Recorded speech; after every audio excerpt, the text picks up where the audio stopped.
civilmedia.mk. Слободно, независно, отворено. Во ред, господин Ацевски, благодарам за гостопримството во Државниот завод за ревизија. Која е улогата на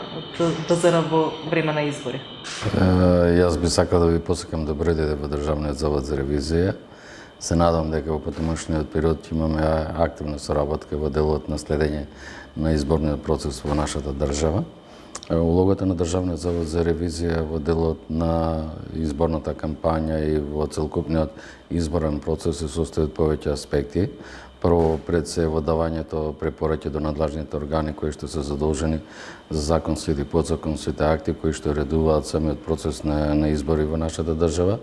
Втората работа е спроведување на ревизија на финансиското работење, односно ревизија на вкупниот финансиски извештај за време на изборната кампања, кој што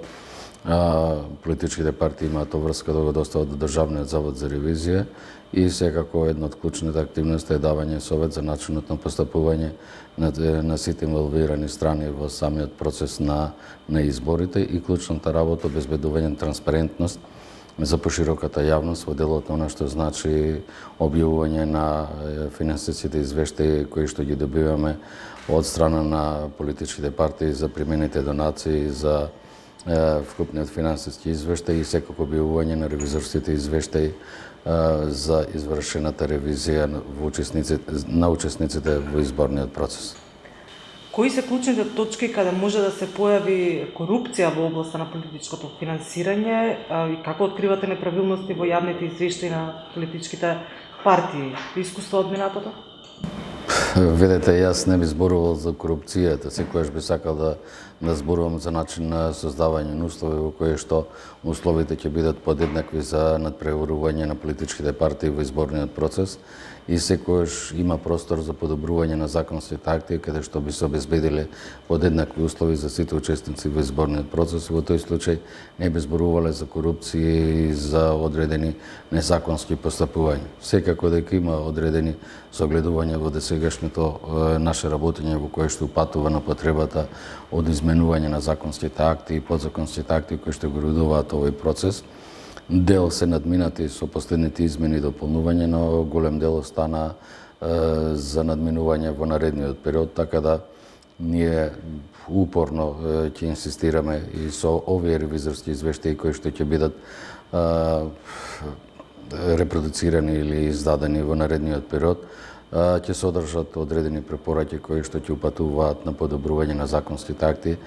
се со цел да се обезбедат подеднакво постапување и создавање на услови за сите политички партии, но и создавање на јасни правила на постапување, кое што од една страна ќе го возможи и ќе го олесни процесот на постапување на самите учесници во изборниот процес, но ќе го олесни процесот на Државниот завод за ревизија во ревидирањето. За такви законски акти, односно кои се тие слабости што треба да се надминат за да не отежнуваат контролата на политичкото финансирање? Во контекст на преходното прашање кое што го упативте, би кажал дека и понатаму станува определбата, односно одредбата во изборниот законник,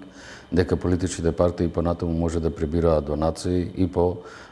рок од 60 дена од објавување на конечните извештаи, односно до денот на затварање на трансакцијската сметка отворена за изборниот процес. Тоа укажува дека во суштина се создава една нееднаква ситуација во која што самите учесници во изборниот процес се доведуваат во ситуација да немаат еднакви можности на прибирање на донации. Зошто ова го велам? Секој донатор постои одредена доза на неизвестност кога не ги знаете резултатите, кога немате сознание кој е победникот. Тогаш може би ќе се одлучите да донирате на сите учесници во изборниот процес, очекувајќи дека тој може би потенцијалниот кандидат што би победил со неговите кандидати и така натаму. Меѓутоа, во услови кога вие имате објавени конечни резултати од изборниот процес, кога го знаете победникот, имате можност во наредните 60 дена да прибирате донации на трансакцијата сметка отворена за изборната кампања, тогаш е јасно дека секој би сакал да уплати на победникот отколку на оној што е губитникот. Така да се создава една нерамоправна положба во која што во услови кој ќе се знае победникот, секој дека едноставно сака да се дружи со победниците, а не со губитниците. Тоа е првата наша забелешка во која што патуваме и константно кажуваме дека овој период од 60 дена по објавување на конечните резултати во изборниот процес создава нерамоправна положба на учесниците во изборниот процес. Потоа имаме одредени согледувања и укажувања во делот на што значи поднесување на извештај од страна на општините за рекламниот простор, односно за билбордите и така натаму, каде што со измените на изборниот закон се создаде врска правните субјекти да доставуваат извештај за овие рекламни простори и билборди, меѓутоа не се создаде врска општините да доставуваат таков извештај. Потоа тука може да ги кажеме и одредбите кои патуваат на начинот на финансирање на изборната кампања, каде што со измените на изборниот законник, наместо да се подобри и да се создадат појасни одредби во начинот на финансирање на изборната кампања, чувствувам дека се создаде поголема конфузија во тоа од кои извори на финансирање би требало да се финансира изборната кампања, па ќе кажеме дека во една одредба во членот 83, ако не погрешам, беше уредено дека изборната кампања може да се финансира од средствата на редовната сметка, за да потоа долу ги имате наведено чланарините, донациите од редовната сметка, кредитите и така натаму, за да во предните и завршните одредби да кажува дека средствата од редовната сметка во текот на изборниот процес во 2020 година нема да се користат. Веднаш се поставува прашањето дека во суштина и средствата од чланарината и средствата од донации се исто така средства од редовната сметка, која што во суштина се создава услови за комуникација помеѓу сметката за изборниот процес, односно за изборната кампања и редовната сметка.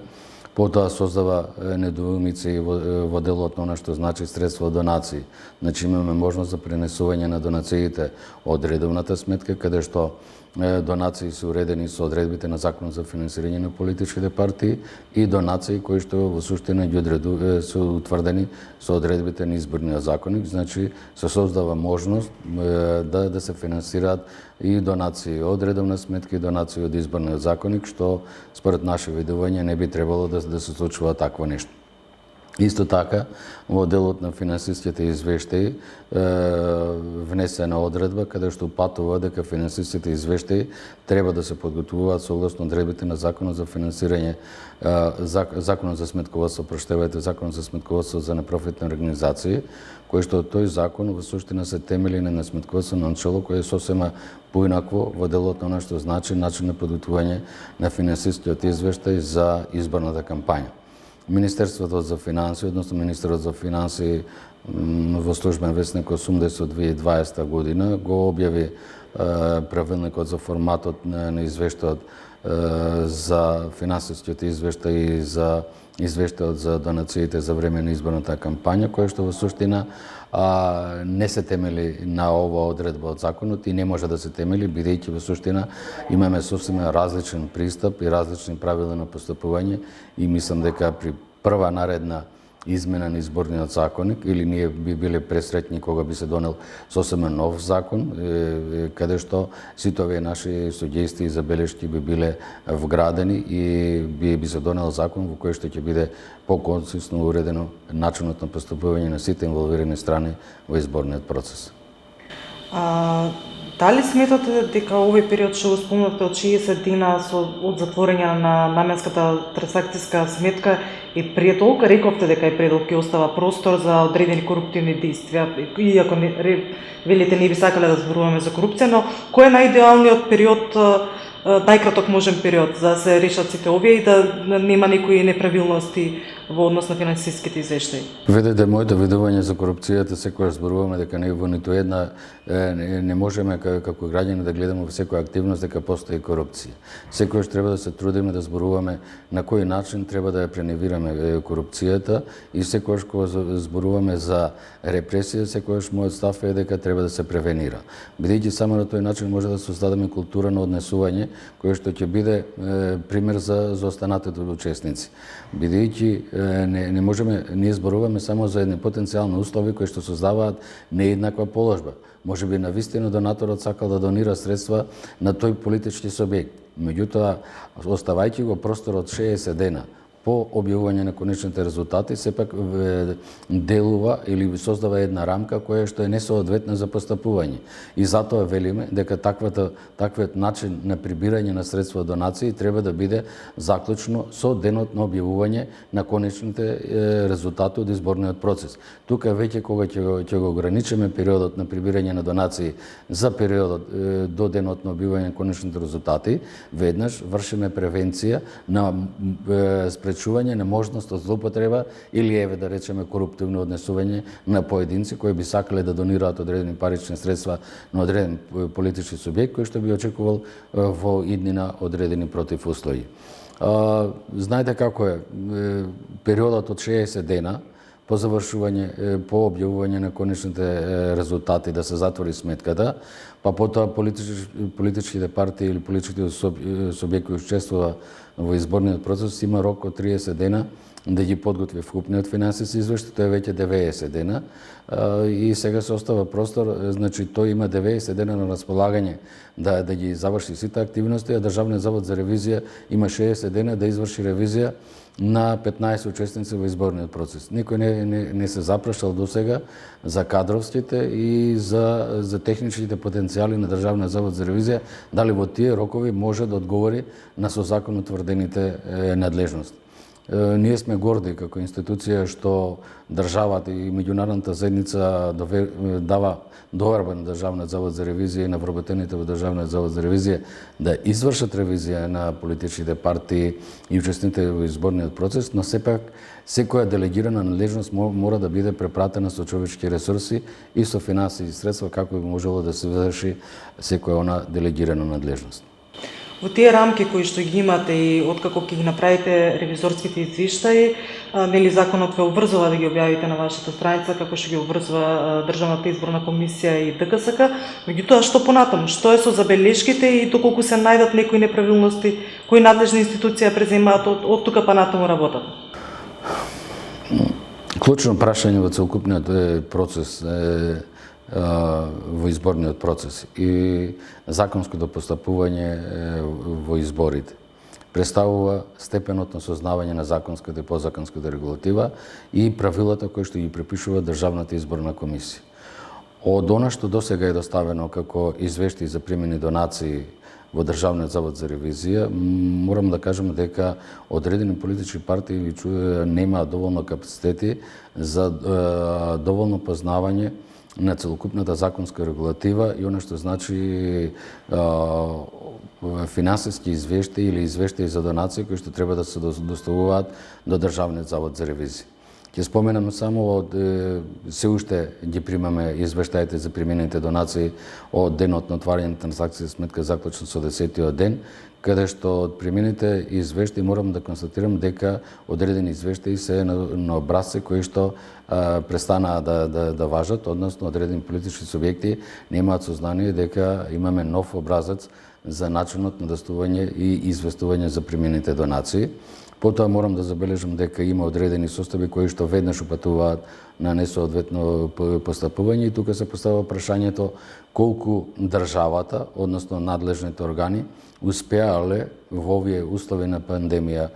со коронавирусот да ги едуцираат учесниците во изборниот процес за законско постапување, односно соодветно известување од спроведените дејствија во процесот на изборите. Во делот на само да не останам должен, во делот на што значи известување на надлежните органи, секако согласно одредбите на Законот за државна ревизија. Државниот завод за ревизија има врска да го констатира одредени нерегуларности или одредено несоодветно постапување, да ги извести надлежните органи, тоа е Државната комисија за спречување на корупција, Јавното обвинителство, Министерство за внатрешни работи и секако Државната изборна комисија, доколку има елементи за постапување на Државната изборна комисија во делот на ограничување на дел од средствата кои што им следуваат на учесниците во изборниот процес. Што покажува искуството? Дали се постапува понатаму? Дали надлежните институции постапуваат, обвинителството и сите останати кои имаат ингеренции? Дали се решаваат тие случаи, тие забелешки? Искуството кажува дека во досегашниот период имаме одредено постапување за одредени политички субјекти, резултатите останува да се видат во понатамошниот период, меѓутоа јас велам секогаш повеќе треба да обрнеме внимание на она што значи едукативен процес, што значи едукација на луѓето кои што се инволвирани во водењето на деловните книги и водењето, подготвувањето на финансиските извештаи на политичките партии кои што се учесници во изборниот процес и создавање на една законска рамка која што ќе возможи подеднакво постапување и правилно разбирање од сите учесници и во тој случај мислам дека ќе имаме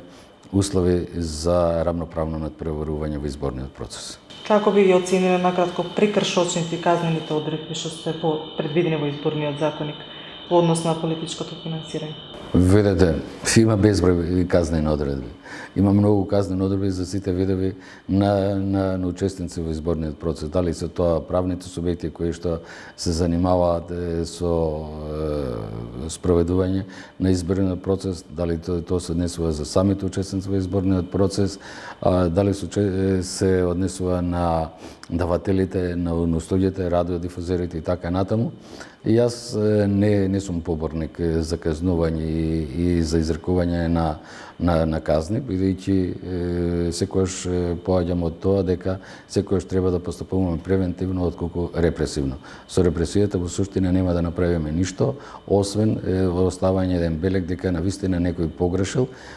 Сите ние, вклучувајќи и вас како невладена организација, треба да делуваме превентивно во насока на подигнување на јавната свест, во насока на подигнување на знаењето на сите инволвирани во изборниот процес и возголемување на знаењата на оние професионалци, јас велам, бидејќи водењето на деловните книги, подготвувањето на финансиските извештаи не може да се занимава со секој и тоа треба да биде од професионални лица кои што го знаат начинот на подготвување на финансиските извештаи и начинот на известување и само на тој начин, кога имаме професионалци ангажирани во изборниот процес, може да делуваат советодавно на одговорните луѓе за изборната кампања, може да делуваат одговорно во самата политичка партија, да даваат совет за начинот на постапување и известување и во тој случај мислам дека ќе имаме и позитивни оценки во делот на што значи начин на спроведување на изборниот процес во нашата држава, а се до тоа е основен предуслов и за позитивна оценка што значи приклучување на нашата држава кон Европската унија.